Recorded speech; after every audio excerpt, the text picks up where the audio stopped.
శివోహం. త్రిశూలం హిందూ సంప్రదాయంలో ఒక అత్యంత పవిత్రమైన ఆయుధం. ఇది 3 శూలాలు అనే అర్థాన్ని కలిగిస్తుంది.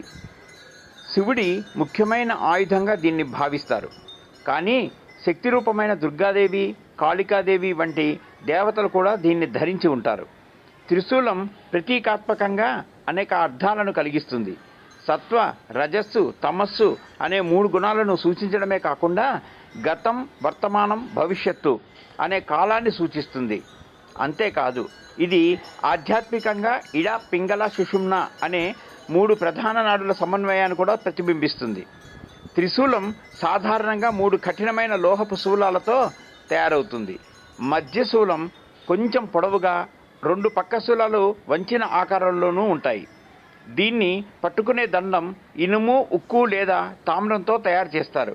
కొన్నిసార్లు దానిపై శంఖం, నాగం, రత్నాలు లేదా ఢమరుకం వంటి చిహ్నాలు అలంకారంగా ఉంటాయి. పురాణాల ప్రకారం విశ్వకర్ముడు సూర్యుని శక్తిని తీసుకొని త్రిశూలాన్ని రూపొందించి శివుడికి సమర్పించాడని చెబుతారు. కాబట్టి శివుడే మొదట దీన్ని ధరించిన వాడిగా ప్రసిద్ధి పొందాడు. త్రిశూలం శివుడి శక్తి, నియంత్రణ, విధ్వంసం, జ్ఞానం మరియు రక్షణకు ప్రతీకగా నిలుస్తుంది.